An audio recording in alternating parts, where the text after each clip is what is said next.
ήταν επιστράτευση αυτή. Γιορτή ήτανε, πανηγύρι ήτανε. Εθνική χαρά ήτανε. Και όλοι στο κατεβόδιο, στην Λευκή. Και μια Ελλάδα γροθιά. Πώς τα καταφέρανε, Θοδωρή, αυτά? Δυστυχώς φοβάμαι ότι σήμερα ζούμε τελείως διαφορετικούς καιρούς, γιατί όλα αυτά που τότε δημιουργούσαν αυτή τη συνέγερση σήμερα έχουν εξαφανιστεί. Όχι μόνο στην Ελλάδα και στην Ευρώπη γενικότερα. Και βλέπουμε έναν κόσμο ο οποίος αποστρέφεται κάθε τι το κοινό και ο οποίος προτιμά να καθίσει με την πίτσα του μπροστά στην τηλεόρασή του και να διαφορεί για όλα αυτά που συμβαίνουν γύρω του, τα οποία όμως είναι σημαντικά και τα οποία σταδιακά μεταβάλλουν όλο το τοπίο που μας περιβάλλει και σε τελική ανάλυση μεταβάλλουν τους όρους της ύπαρξής μας. Φοβάμαι λοιπόν ότι ζούμε καιρούς οι οποίοι προαναγγέλουν μεγάλες δυστυχίες αν δεν μπορέσουμε να συνειδητοποιήσουμε το πρώτο, που είναι ότι το ενδιαφέρον για τα κοινά είναι αυτό το οποίο μας κάνει πολίτες. Ο Αριστοτέλης λέει ότι αυτός που δεν ενδιαφέρεται για τα κοινά δεν είναι άξιος να είναι πολίτης και δεν είναι άξιος να μετέχει στην κοινωνία μας. Το πρώτο λοιπόν είναι αυτό, να συνειδητοποιήσουμε τη σημασία του κοινού συμφέροντος, του κοινού καλού και της μεγάλης σημασίας που έχει η συμμετοχή μας στην βελτίωση του. Αυτό, όχι ακουμπά τον πολίτη.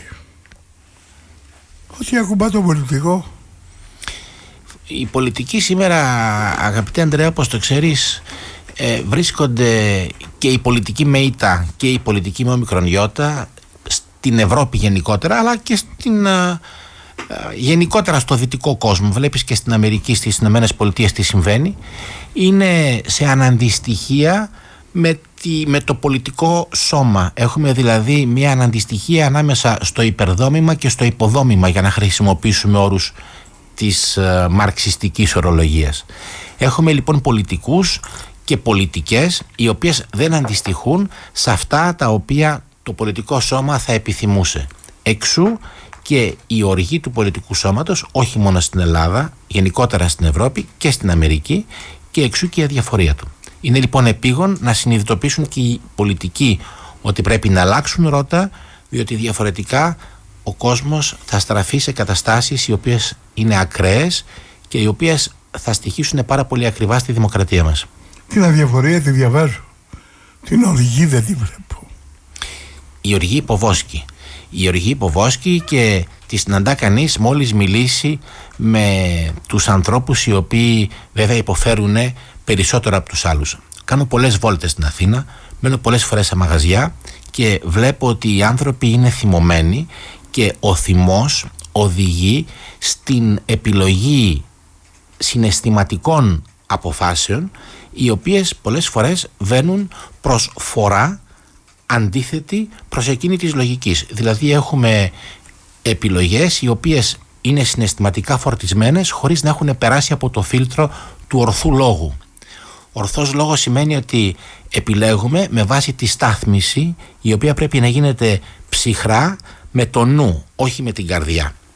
Λέει ο Πλάτωνας στους νόμους ότι 4 είναι οι μεγάλες αξίες που πρέπει να υπηρετεί και η παιδεία, το εκπαιδευτικό σύστημα, αλλά και να είναι εκείνες που εμπνέουν την πολιτεία. Η πρώτη είναι φυσικά η έννοια της δικαιοσύνης, να έχουμε συναίσθηση του τι είναι δίκαιο και τι είναι σωστό.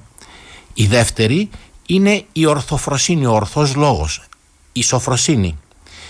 Το τρίτο είναι η μετριοπάθεια, δηλαδή να έχεις κυριαρχία επί του εαυτού σου και να μην παρασύρεσαι σε καταστάσεις ακραίες, διότι διαφορετικά χάνεις την μεγάλη σημασία που πρέπει να αποδίδεις στην επιλογή των λύσεων που εξυπηρετούν το κοινό καλό.